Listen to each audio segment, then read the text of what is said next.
Hello once again, everybody, and thank you for joining me in the Bettors Box. This is ATS.io's MLB betting podcast for Thursday, July 15th.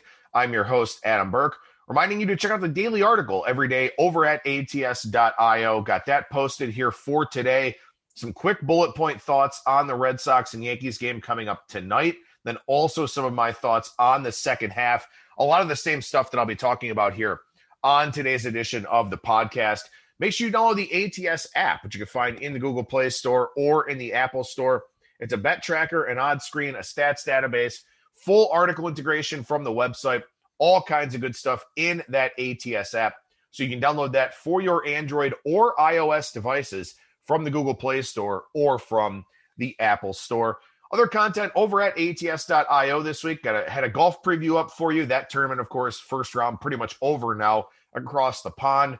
Put together my college football power ratings for this week, my first edition for July. So you can check that out over at the website to go along with a couple of articles about some college football season win total bets, both looking at overs and unders, some of my favorite plays based on my projections, based on my numbers. So you can check that out over at ATS.io as well. I'll have a UFC preview for this weekend, already have up a NASCAR preview for this weekend. So lots of good stuff going on for you to check out over there at ATS.io. So with that, let's just talk in general here about the second half of the Major League Baseball season. Some of the things I talked about a little bit on Monday in passing, but some things I want to go a little bit more in detail with here on today's show. Then we'll talk about some futures that I'm looking at, some adjusted season win totals as promised, and then preview the weekend ahead here as Major League Baseball comes back with the start of the second half. And first and foremost, the biggest thing with regards to the second half to keep in mind is the Major League Baseball trade deadline, because that's just 16 days away now. And the trade deadline has a significant impact on a lot of different things around the league. First of all, for buyers, obviously they get better. They fill needs. They improve usually in the bullpen, maybe get some more starting pitching depth, some more bench depth, something like that.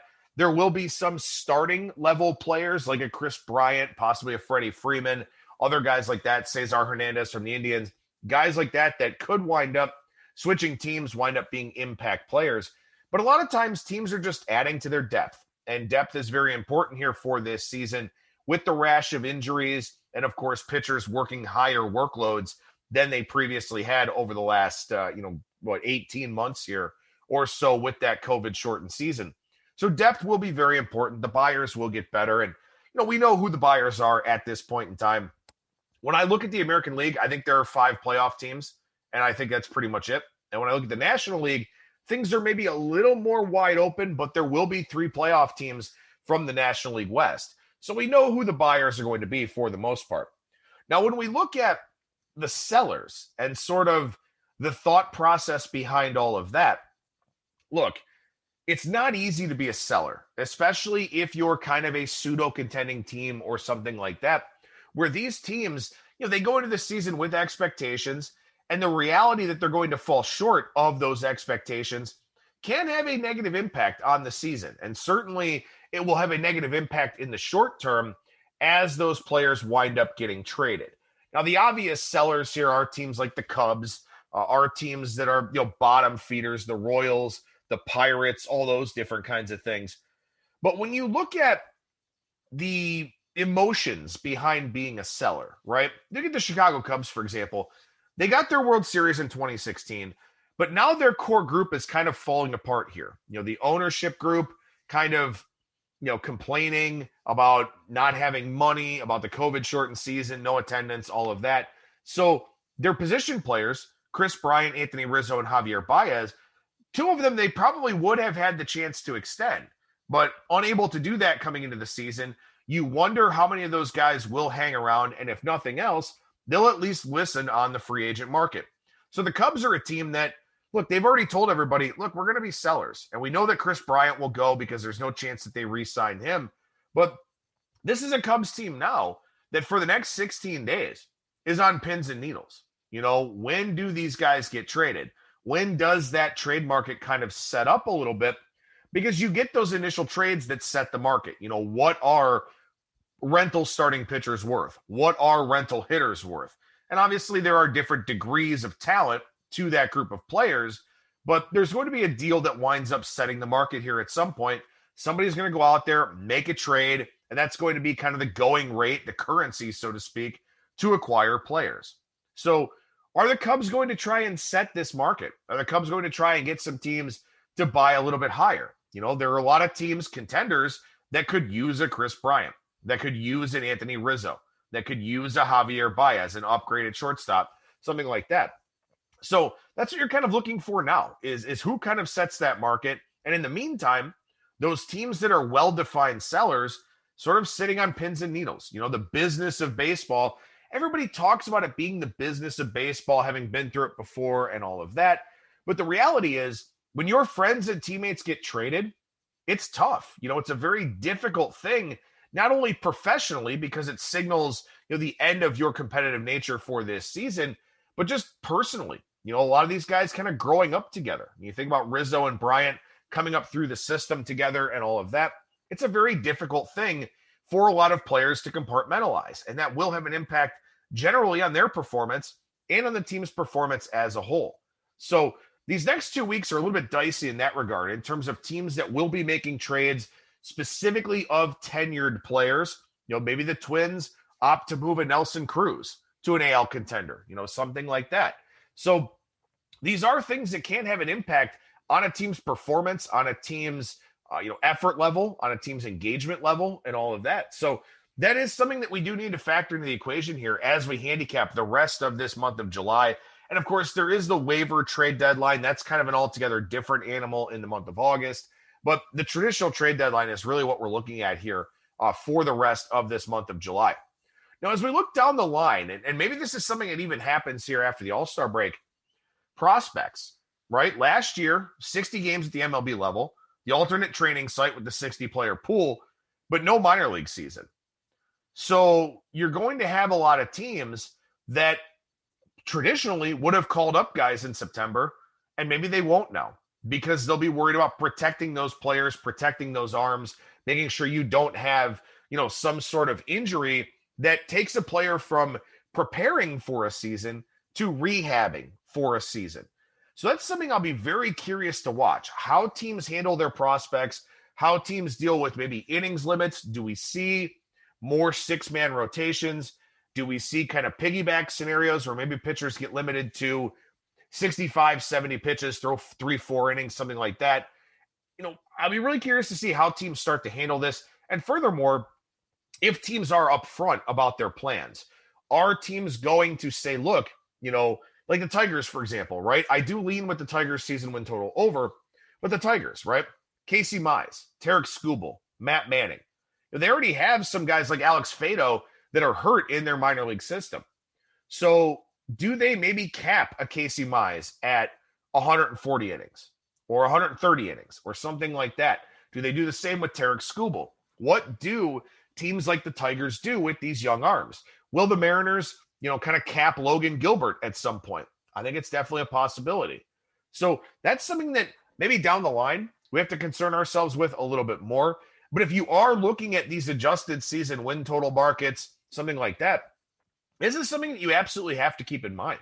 How will teams handle these guys once the month of September rolls around to where, look, maybe that's a time that in the past prospects would have thrived in September with those call-ups. Now, they may make 1 or 2 starts, may not pitch at all, maybe capped at 60 pitches, right? And if starters start getting capped, well, that puts some extra strain on the bullpen. And that will have an impact on full game betting, both sides and totals. So that's something you'll want to keep in mind, kind of see what these teams plan to do, kind of read either between the lines or just outright read the quotes from the GM, the manager, all of that, just to see if these teams kind of give us an indication as to their plans for the second half. And then lastly here, not necessarily related to betting on baseball, but it does seem as though Major League Baseball and the Players Association are already starting to discuss the upcoming CBA. Now, I'm pretty pessimistic about the whole thing in general. We saw Pete Alonso's comments when they started to crack down on foreign substances about how Major League Baseball manipulates the rules and the policies based on the free agent groups and all of that. So we'll see what happens with all of this. But the Players Association and the league already seem to be talking about the CBA. Rob Manfred during the All-Star break talking about, really some of the leverage points that both sides have. The 7-inning doubleheader, the runner on second and extra innings, universal DH, maybe an expansion of the playoffs, all of that, banning the shift. Rob Manfred was discussing those things during the All-Star break. So both sides are starting to show their hands a little bit here. And maybe that does mean that we won't wind up with a labor stoppage. And there's a lot of money at stake. So maybe the two sides do come to an agreement and there will be concessions made on both sides. But that is something I think is worth following here in the second half. I don't know if it will have any impact between the lines necessarily, if teams will expect, some sort of labor stoppage or, maybe bring up prospects to get that service time clock going because they anticipate losing a year of control, something like that. We'll see what happens with all of it, but at least it does appear that the two sides have started to go to the table, and maybe we won't wind up with a strike for the 2022 season. All right, so let's take a look at some second half futures plays that I'm taking a look at here, and these are pretty widely available numbers for the most part. As always, I will preface this by saying shop around for the best price. The last thing you want to do is take the White Sox at 8-1 when there's a 10-1 out there, or the Reds at plus 450 to win the Central when 5 or 550 are out there. Shop around for the best prices. And yes, this may mean having accounts at multiple sports books. And, look, if you don't want to spread your bankroll that thin, completely understand that, but also keep in mind that getting the best of the number gives you the most options. Not only does it give you the biggest possible payout, but it also gives you the most hedging opportunities. So again, it is something that's very important to get in the practice of if you're able to do it, if your bankroll size allows you to do that. If not at present, well, think about it for the future. Think about how you want to structure your bankroll so that you can be spread out at multiple places and get the best of the numbers that you possibly can. And hey, look, we're I think the college football season starts in 6 weeks and a couple days, something like that. So, if you can get a +7 in a book instead of +6.5, that's really important. Or a -6.5 instead of a -7. That's really important. So it is definitely in your best interest to have as many sports books at your disposal as possible. And we do have sportsbook reviews over at ats.io. We've got exclusive sign-up bonuses for our readers as well. So check into those things. Maybe now is the time to start kind of positioning yourself to be able to shop around for the best prices, not only for the remainder of the baseball season, but also for the upcoming football seasons. It's really important. I mean, this stuff is, I know it's not the easiest thing to do to keep all of these things organized and all of that, but, think about it. I mean, a lot of people maybe in the credit card points game, if you get 3x dining points on one card versus 2x, you're always using that 3x card. If you get 3x travel on one card instead of 1.5x travel or cash back or something like that, you've got a lot of different credit cards at your disposal to try and maximize your return.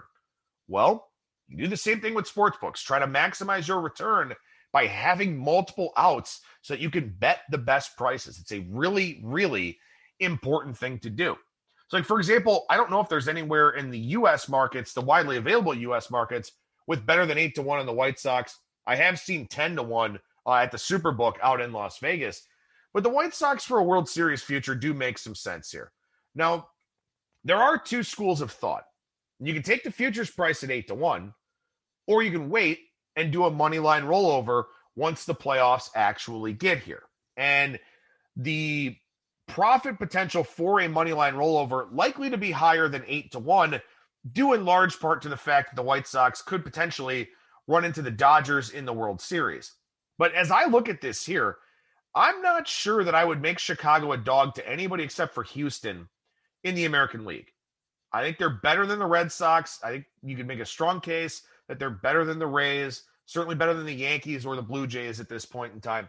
So I do think that they will be a favorite, in their first round matchup at a minimum, potentially a favorite in the second round. And then, of course, if they get to the World Series, they would be a dog to the Dodgers.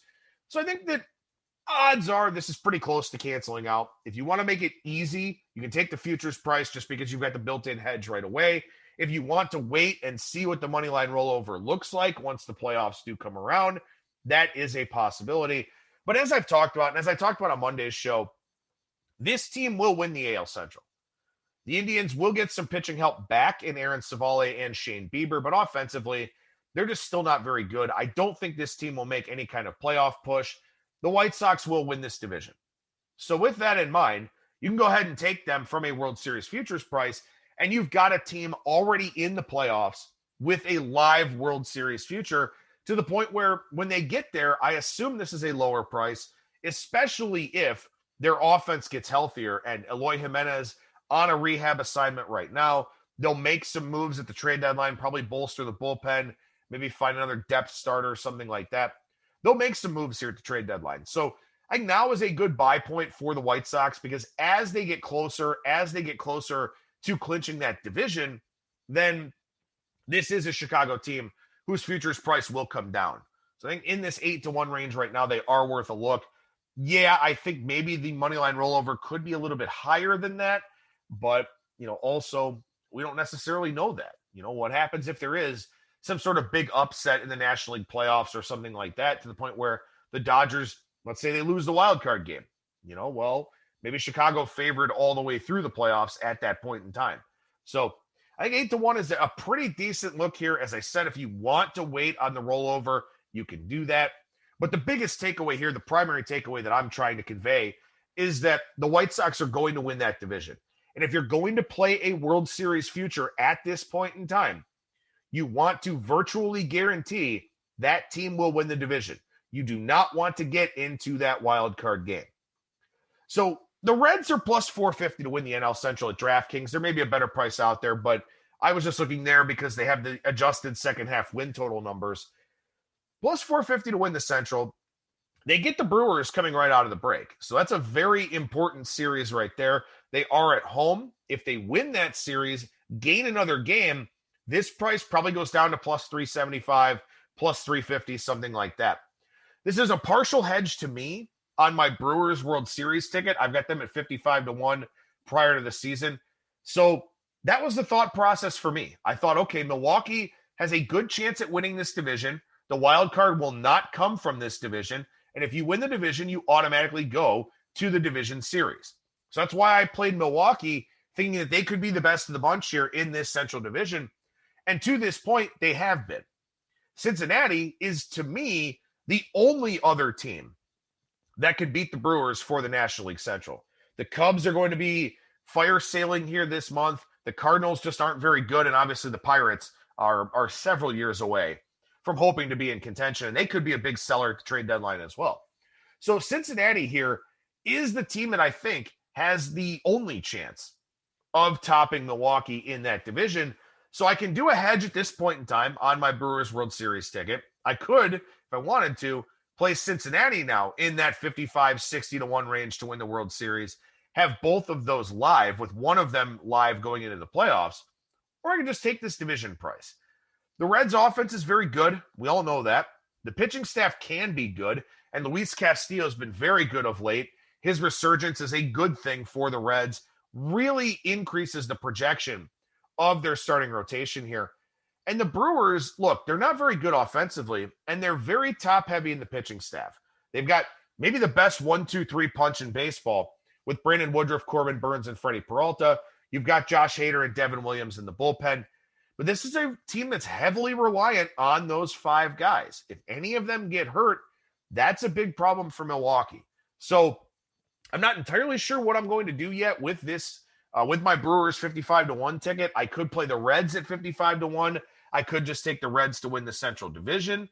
Obviously, if you take one of these two teams from a World Series standpoint, pretty much an instant auto hedge.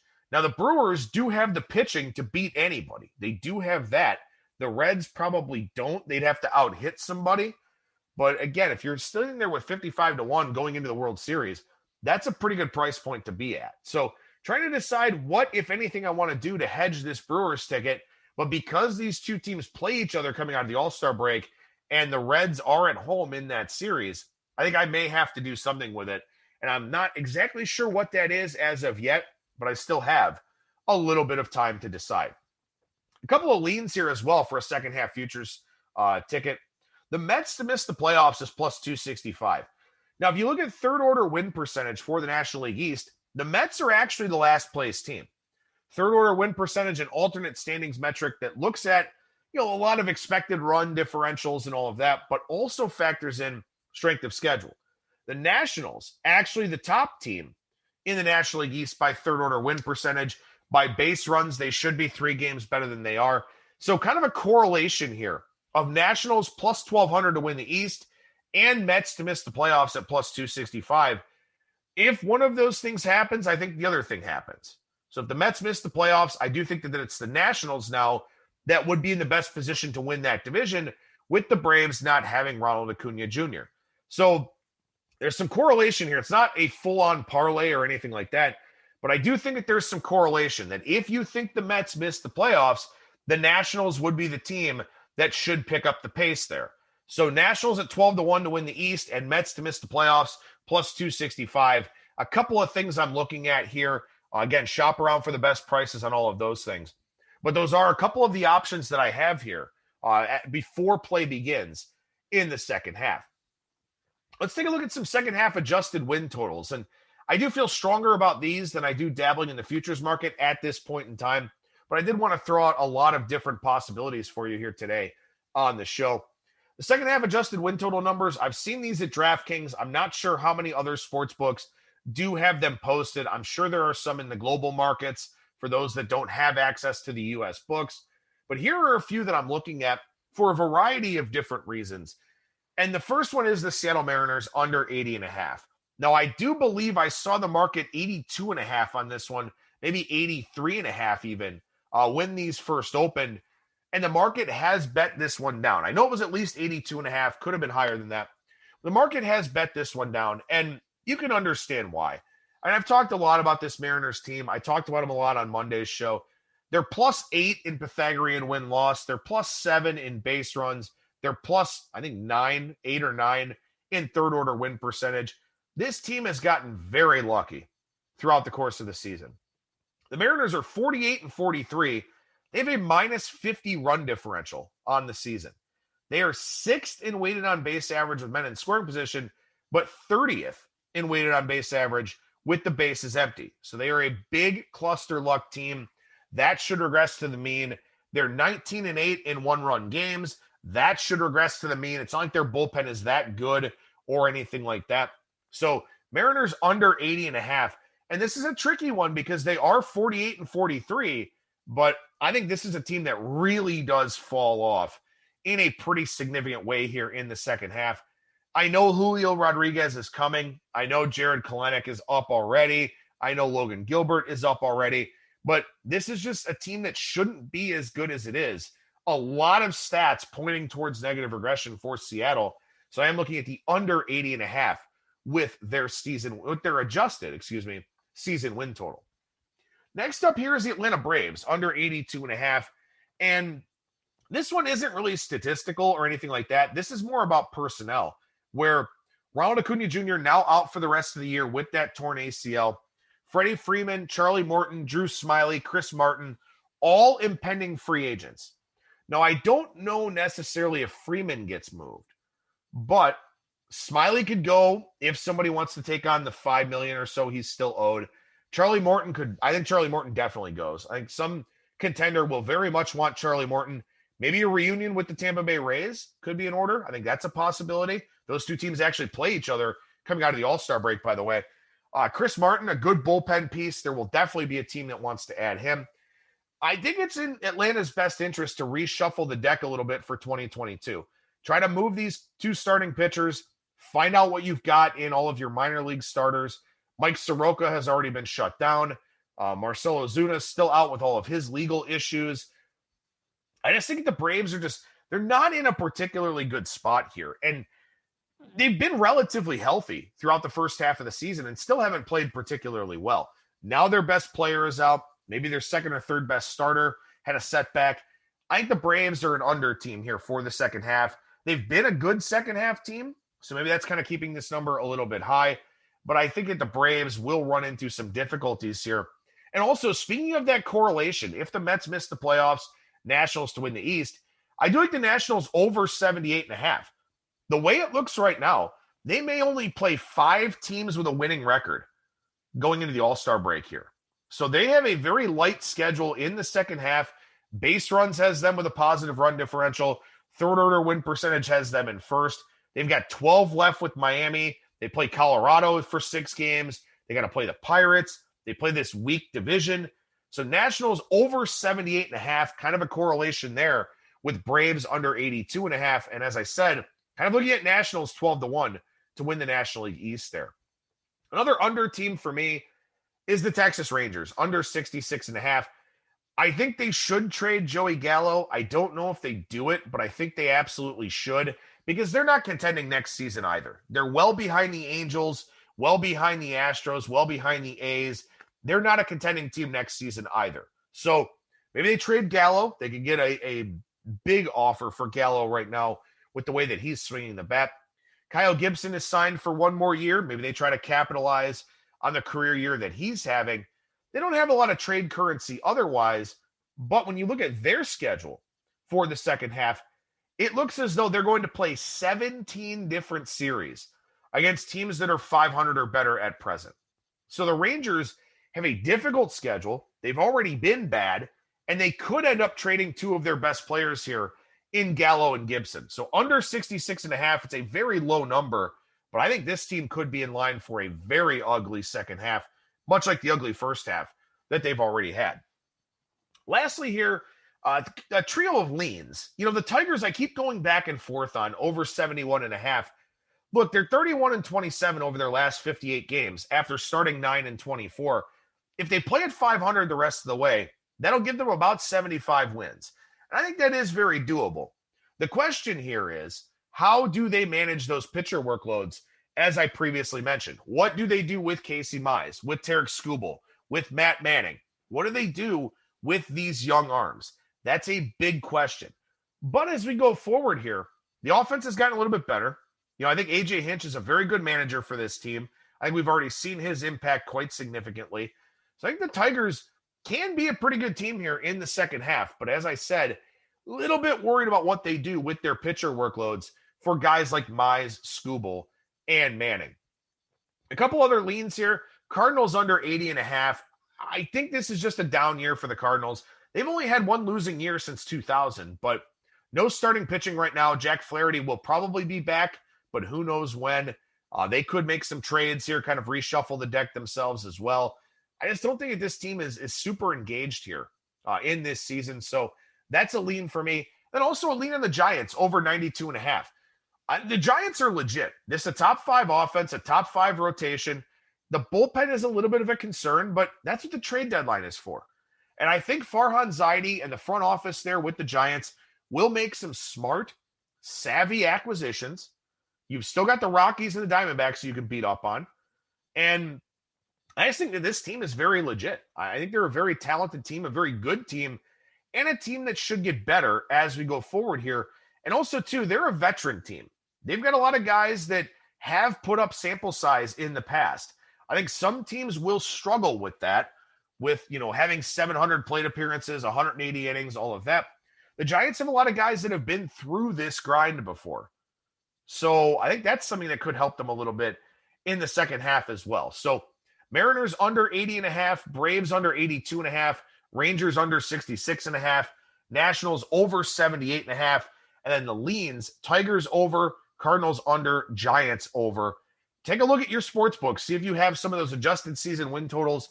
See if there are some other ones that you like. I think those are really good betting opportunities here for the second half. Preview of the weekend is kind of difficult to do because a lot of teams have not set their rotations yet for their weekend series. Lots of to be determined, unannounced, not sure, all of that. As teams get back together for workouts here today, managers will have media availability and will say what they're going to do with their rotations here after the All-Star break. But just looking in general at the 3 series that I've got listed here, the Red Sox and the Yankees, it always matters more when these 2 teams get together. My guess is that the Yankees rotation will set up as Jordan Montgomery, Jameson Taillon, Garrett Cole, Nestor Cortez. The Red Sox have already announced Eduardo Rodriguez, Martin Perez, Nate Eovaldi, and Nick Pivetta. So Pivetta going on Sunday Night Baseball here. The Red Sox go to Buffalo, where they'll take on Toronto. The Yankees are off on Monday. We'll see what happens here with this series. The Red Sox pitching staff, as I mentioned in the article today, since June 3rd has fallen off quite significantly. Their home run to fly ball percentage is up a lot since that foreign substance crackdown. Wouldn't be all that surprising if they were into some shenanigans with Alex Cora as the manager. I think a lot of people are kind of looking for the Red Sox to sort of fall off a little bit here. We'll see what happens in this series. If the Yankees can capitalize, I think these two teams, despite having decent records and despite being, very notorious teams, very much, out there in the open, I don't know if there's going to be a whole lot to bet on in this series. I may not take too much of a look at the games in that series, but of course we'll see how the Yankees set up their rotation and how those games are lined. The Brewers and the Reds here.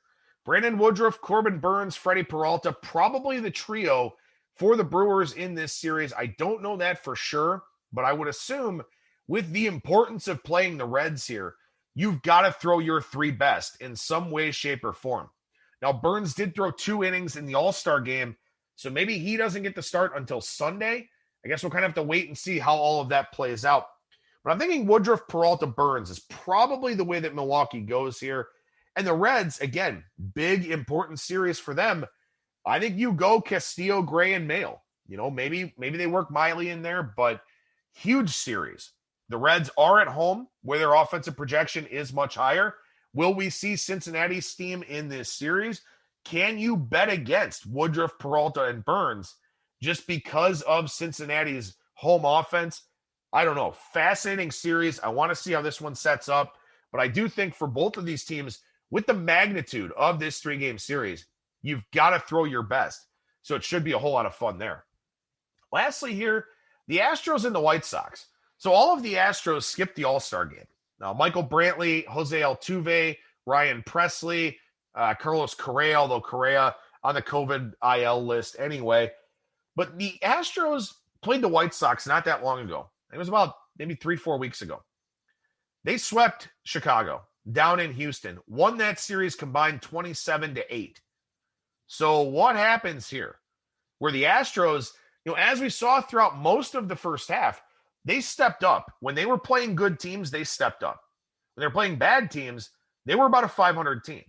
Well, they're playing a very good team here in Chicago. The White Sox have not yet named their rotation, but it looks as though the Astros will go with McCullers, Odorizzi, and Valdez coming out of the All-Star break. So very interesting series here. I think for Chicago, you're going to cruise to the division. You can beat up on the teams in your division, but can you step up in class and play well? And the last time they played Houston, they did not play well at all.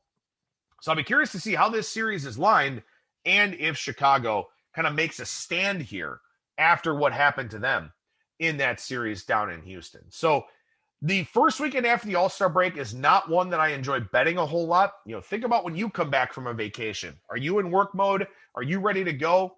No, not really. So don't really love betting a lot of volume coming out of the All-Star break. And also, too, something to keep in mind here is that we are going to wind up with starting pitchers that haven't pitched in 9, 10, 11 days. It's sort of like the start of the season where you make that last spring training start. Then maybe you get skipped because of off days, something like that. Well, a lot of these guys, by the time they pitch, they won't have pitched since before the All-Star break. So we could be talking about teams skipping guys. We could be talking about, depending on how off days fall. We could be talking about guys not having pitched in 8, 9, 10 days. How sharp are those guys going to be? I think that's a really big question mark. So I generally give it a little bit of time coming out of the All-Star break. We'll see what the prices look like. And things were going very well with the picks for the last basically 3-4 weeks or so.